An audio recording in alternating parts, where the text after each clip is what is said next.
বোৱাৰী নিৰ্যাতনৰ ঘটনা দিনক দিনে বৃদ্ধি পাইছে। পংখীৰ পাছত এইবাৰ কোন? ভালকৈ মন কৰক মূল খলনায়কজনক। এইজনৰ নাম হৈছে ডেভিড তছডিকুল। নিজ পুত্ৰ আৰু পত্নীক শাৰীৰিক নিৰ্যাতন কৰিছিলে মাতৃ আৰু ভগ্নীৰ লগত মিলি। শিৱসাগৰৰ জয়সাগৰ আৰক্ষীয়ে কি সহায় কৰিলে? পুলিচক জনালো, তেওঁলোক আহিলে মেলিলে একো তেওঁলোকে মিলাই দিবলৈ বিচাৰিলে।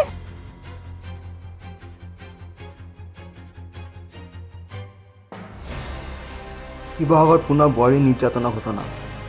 স্বামী শিক্ষকৰূপী শাহু আৰু ননদৰ অত্যাচাৰ সহিব নোৱাৰি আৰক্ষীৰ কাষ চাপিলে ভুক্তভোগী বোৱাৰী। দীৰ্ঘদিনৰ পৰা স্বামী শিক্ষকৰূপী শাহু ননদৰ অত্যাচাৰ সহি আহিছে ভুক্তভোগীগৰাকীয়ে। যোৱা ৰাতি এই চূড়ান্ত পৰ্যায় পালে পত্নী আৰু পুত্ৰক মাৰি পেলোৱা চেষ্টা স্বামী ডেভিড তছডিকুলৰ। ডিঙি চেপি ৰড লাঠি লৈ হত্যা চেষ্টা চলাইছিল। শিক্ষাৰ দৰে পবিত্ৰ বৃত্তিত নিয়োজিত হৈ থকা শাহু নামটি কলেজৰ অসমীয়া বিভাগৰ অধ্যাপিকা এলিনা হাজৰিকা। তেওঁৰ বিৰুদ্ধে মাৰ ধৰ কৰা অভিযোগ উত্থাপিত কৰিছে ভুক্তভোগী বোৱাৰীয়েকে।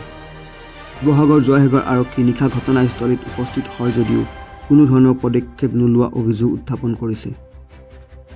আৰক্ষীক দিয়া এজাহাৰ অনুসৰি যোৱা নিশা স্বামী ডেভিড তছডিকুল, শাহুৱেক এলিনা হাজৰিকা, জোঁৱায়েক বিকি আলী আৰু জীয়েক লুনা লাভলিনে ভুক্তভোগী বোৱাৰীৰ ওপৰত নিৰ্যাতন চলায়। বিগত সময়ত ভুক্তভোগী মহিলাগৰাকীৰ ওপৰত নিৰ্যাতন চলোৱাৰ বাবে আৰক্ষীৰ কাষ চপাত ন্যায়ালয় পাইছিল সমগ্ৰ বিষয়। আৰু তেতিয়া স্বামী ডেভিড তছডিকুলে ন্যায়ালয়ৰ সন্মুখত পুনৰ এনে নকৰাৰ প্ৰতিশ্ৰুতি দিছিল। কিন্তু তাৰ পাছতো দীৰ্ঘদিন স্বামী শাহু আৰু ননদে অত্যাচাৰ চলাই আহিছে ভুক্তভোগী বোৱাৰীৰ ওপৰত। বেগম আজি বিয়া হোৱাৰ মোৰ 7 বছৰ হ'ল। 7 বছৰৰ ভিতৰত মোৰ আগতেও হাজবেণ্ডে ননদে আৰু ননদৰ গিৰিয়েকে মিলি মোৰ ওপৰত মাৰপিট চলাইছিলে। আজি 3 বছৰ হ'ল। 3 বছৰৰ পাছত মোক আকৌ হাজবেণ্ডে কোৰ্টত কেছ লাগি থকাৰ পাছত ইয়ালৈ ঘৰলৈ লৈ আহিছে যে কৈ কেনে তাত কোৰ্টত জাজৰ আগত কৈছে যে মোক ভালকৈ ৰাখিব, মোৰ ল'ৰাক ভালকৈ চাব, আমাৰ ওপৰত আকৌ একো নকৰে, তেওঁ হাত নুঠাই, ভালকৈ ৰাখিম পিন্ধাম বুলি আকৌ মোক ইয়ালৈ লৈ আহিলে। তাৰপাছত আনি মানুহজনৰ নাম হৈছে ডেভিড তছডিকুল হুছেইন, ঘৰ নআলি। তেওঁৰ দেউতাকৰ নাম হৈছে তৈমুছ আলী। তেওঁলোক হৈছে পিয়লি ফুকন কলেজৰ লেকচাৰ আছিলে। মাক বাপেক দেউতাক 2জন।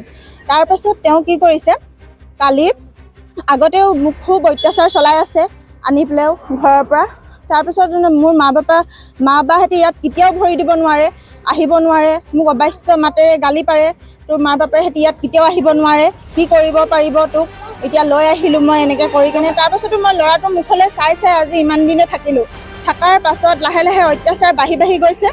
বাঢ়ি যোৱাত কি কৰিছে, মই বোলো তেনেকৈ একো নাই, হাজবেণ্ড ৱাইফৰ মাজত কাজিয়া পেচাল হৈয়ে থাকে, ভাল হৈ যাব, সেয়েহে কালি ভাল হ'ব, পৰহি ভাল হ'ব বাট চাওঁতে এইকেইদিন মানে তেওঁলোকে ইমানেই অত্যাচাৰ চলাইছে মোৰ হাজবেণ্ডে আৰু ননদে আৰু ননদৰ গিৰিয়েকে মিলি কেনে। ননদৰ নাম হৈছে ৰুনা লাভলি আৰু গিৰিয়েকৰ নাম হৈছে, তেওঁৰ 2nd মেৰেজ হৈছে এবাৰ নন্দাৰ, বিকি বুলি কয় মানুহজনৰ নাম। তাৰপাছত তেওঁলোকে আহি এইকেইদিন ইমানেই উৎপাত চলাইছে, মোৰ হাজবেণ্ডক ব্ৰেইন ৱাছ কৰি তেওঁলোকে কৈছে মোক মাৰপিট কৰিবলৈ। দুবাৰকৈ তেওঁক পৰহি হোৱাৰ বিচনাত মোক মাৰিছে 1 ঘোচা মুখত। তাৰপিছত যেতিয়া মই ক'লোঁ তেওঁক কিহৰ কাৰণে মাৰিলে কথা, এতিয়া মই আপোনালোকৰ পৰা মোক যেন কালি মই ন্যায়ো নাপালোঁ, মোক সুবিচাৰ লাগে এতিয়া। আপোনালোক হয়, পুলিচক জনালোঁ, তেওঁলোক আহিলে মেলিলে একো তেওঁলোকে মিলাই দিবলৈ বিচাৰিলে। কিন্তু মোৰ শাহুৱে কৈছে যে মোৰ এখন ঘৰত সোমাব নোৱাৰিব, নিমিলোঁ আৰু মিলিব নোৱাৰে বুলি। আৰু তেওঁলোক জীয়েকে আৰু জোঁৱাইকে মানে আগভেটি ধৰিছে, তোৰ অধিকাৰ নাই এখন ঘৰত, তেনেকুৱা বুলি কৈছে।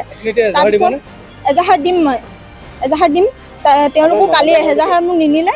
আজি মই আকৌ ছাৰহঁতৰ ওচৰত যাম এজাহাৰ দিবলৈ কাৰণে।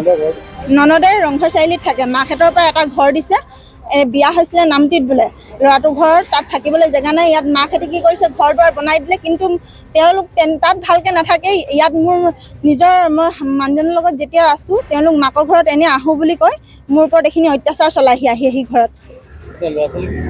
মোৰ ল'ৰা এটা এতিয়া 6 বছৰ হোৱা নাই, 4.5 বছৰ হৈছে।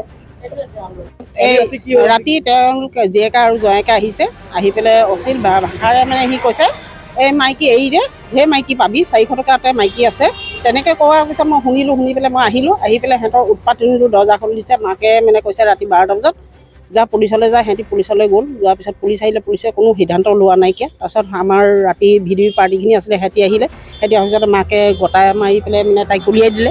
উলিয়াই দিয়াৰ পিছত বেগ চেগ চব বাহিৰতে আছে, এইবোৰ হেৰিও আছে, ভিডিঅ' আছে। তাৰপিছত উলিয়াই দিয়াৰ পিছতে তাইক মানে আমি কোনে ৰাখিব, তাৰপিছত আমাৰ ঘৰতে মই ৰাখিলোঁ হঠাতে ৰাতি। আৰু এতিয়া মানে তাই ঘৰৰ ভিতৰত সোমাবলৈ ভয় কৰিছে, লাইট চাইট অফ আৰু দৰ্জা মাৰি দিলে সিহঁতি। এতিয়া কোনে ৰক্ষা কৰিব, মই ৰাতি গৈ পেলাই ঘৰতে ৰাখিলোঁ। হঠাতে ৰাতিপুৱা মোৰ ঘৰৰ কাষৰ মানুহ এগৰাকী বাবলুকা বুলি কয়, তেওঁলোকৰ ঘৰত গৈ পেলাই বাবলি বেগম মহিলাগৰাকী গ'ল, খুব কান্দা কুটা কৰিছে। তেখেতলোকে মোক মাতি নিলে, নি কথাখিনি কোৱাত মই বাবলি বেগমৰ মুখেদি কথাখিনি শুনিলোঁ। শুনাৰ পাছত তেওঁলোকে আমালৈ এখন এপ্লিকেশ্যন গাঁওৰক্ষী বাহিনীলৈ লিখিতভাৱে দিলে। তেখেতৰ হাজবেণ্ড ডেভিড নে কি, তেওঁ হেনো তেওঁ শাহু আৰু তেখেত নন্দে গোট খাই তেখেতক আজি প্ৰায় বিয়া হোৱাৰ পৰাই বোলে শাৰীৰিক আৰু মানসিক অত্যাচাৰ চলাই আহিছে। আৰু গম পোৱা মতে ওচৰৰ স্থায়ী বাসিন্দা যিসকল মানুহ আছে তেওঁলোককো আমি সুধিলোঁ, ফোন কৰিছিলোঁ, যাৰ ঘৰত ৰাতি থাকিলে তেওঁলোকেও এই কথাখিনি কৈছে যে হয়, এনেকুৱা অত্যাচাৰ ছোৱালীজনীৰ ওপৰত চলি আহিছে বুলি। কাৰণ ছোৱালী মাকলৈও আমি ফোন কৰিছিলোঁ, ছোৱালী মাকেও সেইখিনি কথা কৈছে। আমি গোটেই কথাখিনি জানিব পাই এটা কথাই গম পাইছোঁ, সঁচাকৈ মহিলাগৰাকীৰ ওপৰত অত্যাচাৰ চলিছে।